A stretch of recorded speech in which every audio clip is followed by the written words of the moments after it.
Hello, my darling, and welcome to day 15 of the 100 Days of Self-Love Challenge. Today, we're talking about something that as soon as I mention it, your toes might curl. Bear with me. Today, we're talking about accepting compliments and how to accept them graciously and why we should accept them graciously as well.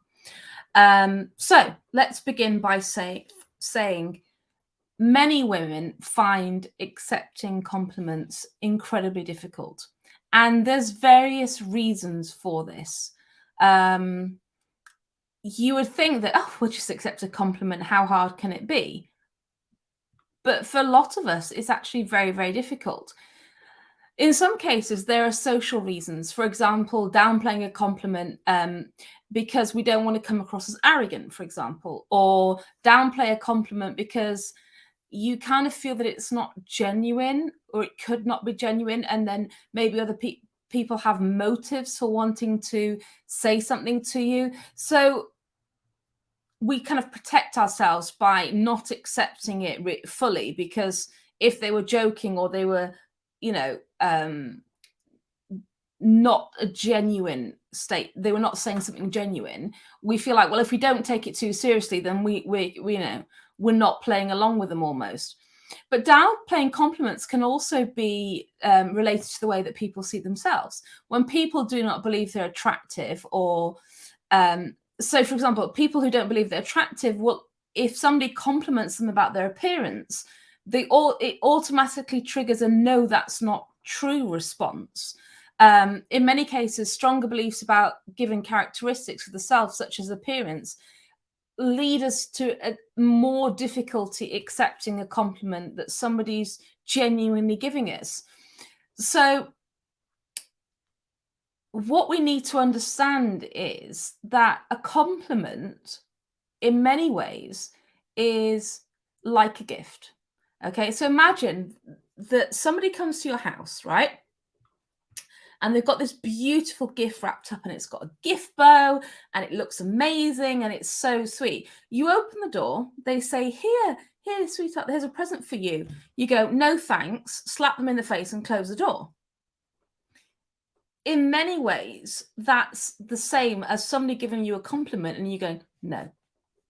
Or we downplay it. So, for example, somebody might say, oh, that's such a pretty necklace, for example. And you go, oh, well, a friend gave it to me. Like, I don't have as much, I don't have good taste like this. And, she probably just had it lying around and she didn't really, or somebody says, oh, I love your jumper. And you go, oh, I got this in the sale, or it's really old. I just found it at the back of my cupboard. All these things are deflecting the compliment.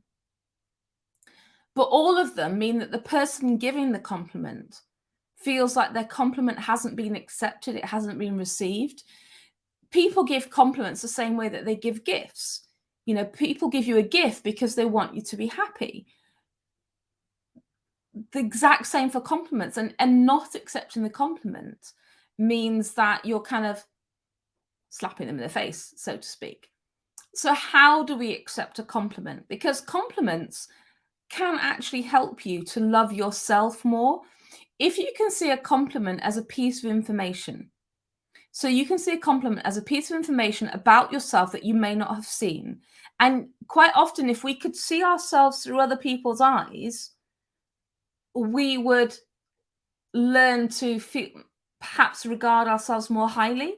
Because what we see is, I always think I'm like a headless chicken, because I'm always balancing business and coaching clients and kids and horses, I'm always running around all over the place. But people see me as this like terribly together type woman. And I have an amazing life, but I quite often feel like I'm winging it. Let's be honest. But that's not how other people see me. So sometimes we have to accept the compliment because it helps us with our own view of ourselves. Also, when somebody gives you a compliment, it can help boost your self-esteem. So self-esteem comes from external validation, or self-esteem comes from doing things correctly or doing things well, but it's somebody else giving it to us that can actually help spark your sense of self-worth or self-love. If you accept it, if you bat it away, it's going to do none of that. But if you actually accept the compliment, somebody says to me, "You've got beautiful eyes," for example, and you're struggling at that minute with your sense of loving yourself, this is where the self-love bit comes in. You can use that compliment as the kind of starting or stepping stone to loving one of your features. We did I can't remember how many days ago it was, but we talked about learning to love one thing about yourself and using that as the entry to learning to love more things about the way you look, for example. So if somebody gives you a compliment, you can use that as the very first stepping stone or the springboard to actually thinking, well, maybe I have got beautiful lips, beautiful hair, beautiful eyes, whatever compliment they're giving you. Or maybe I have got a good sense of style, or maybe I can dress well, or do you know what I mean? So you can use that and take it on board as the kind of helping hand or the kind of leg up to actually starting to love your own appearance. So how do we accept a compliment graciously? If you are struggling, if your first instinct put my teeth back in, instinct is to kind of play something down or bat a compliment away, I want you to just do this one little trick, and it's just to sit there and pause. Okay, just pause, take a breath, and then think. Basically what you're going to try and do is create a more powerful space for you to accept the compliment. So pause before you answer. Okay, try and absorb the compliment, even a little bit of the compliment. Okay, and then I want you to start just by saying, all you have to say is thank you, that's really kind of you.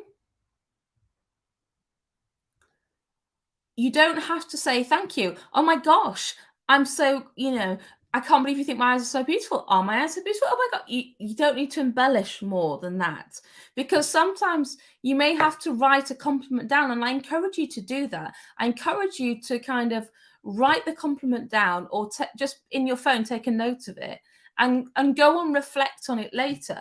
So if you've got a regular, for example, gratitude practice, which we'll talk about another day in this challenge, but I sincerely encourage you to do so. But if you've got a regular gratitude practice, what you can do is go away that evening if someone's giving you a compliment and actually work it into your gratitude and use that time to come reflect on what they've actually said and find the truth of that for yourself. Does that make sense? So all you need to do is just pause. And if you need to take a breath before, because when we're triggered, like somebody says, for example, you're not feeling good about yourself, and somebody says, oh my gosh, you're such a beautiful woman, and you instantly want to shout, no, I'm not. You could have seen me 10 years ago and I was the size, because it triggers you. Always remember, take a deep breath. And then, as I said, just respond with thank you. Or even better still, thank you. That's really kind of you. That's all you need to say. And as I said, we can take compliments on board. Think of it almost as them lending you some confidence to love yourself more until you develop that confidence for yourself. So it's just kind of borrowing their confidence in you, borrowing their love for you until you learn to express that love yourself. I hope that makes sense. As always, if you would subscribe to my channel, I'd really, really appreciate it. If you want to know anything more about my coaching, the programs that I offer, you can go to my website, which I'll put the link below. I hope you're really enjoying the 100 Days of Self-Love Challenge. Please do feel free to tag me at Kate Grosvenor Life Coach, and let me know how you're getting on. Let me know which ones are resonating with you the most and which ones that you're actually trying. I'd love to hear about your stories. All right, my darlings, take care, and I'll speak to you tomorrow.